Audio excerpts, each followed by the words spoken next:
Good morning. I'm Pastor Herb. I want to talk to you a little bit about doubting God today. It kind of gives you a temperature for your well-being, your health with God. Now, I'm coming from a place of somebody who doubts God on a regular basis. I know we're not supposed to try God, but we say we believe, but then we don't put our belief to action with words.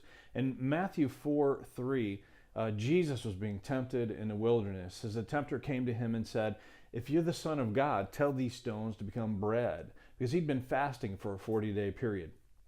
A lot better than me. I think I can make it about 24 hours and then I want to eat some food. But anyway, temptation comes to all of us.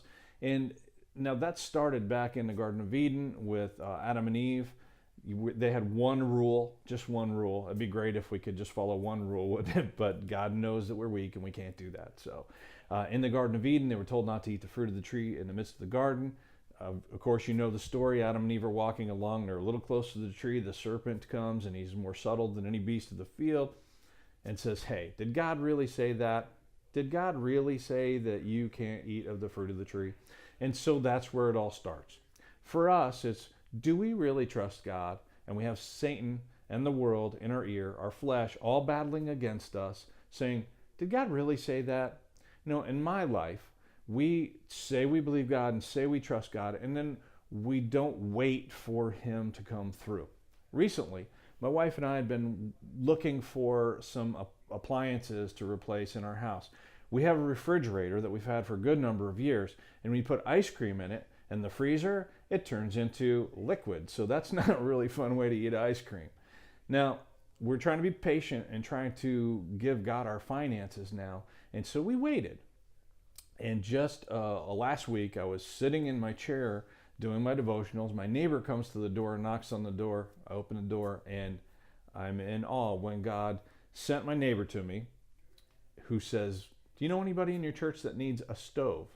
Well, as a matter of fact, we did need a stove. And God goes above and beyond anything we can ask or think.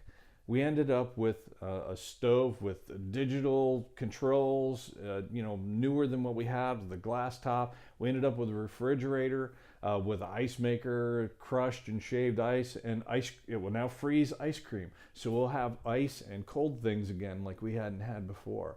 But we had to wait on God. We doubted God. We were looking for a way to solve the problem ourselves, but fully trusting God, like we see in Proverbs 3, 5, and 6. It says, "Trust in the Lord with all your heart. Lean not on your own understanding. In all your ways acknowledge him, and he will direct your paths."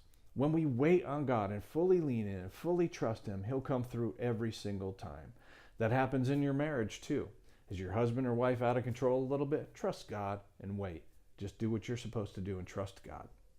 If we stop doubting and start leaning fully into him, he'll transform our lives.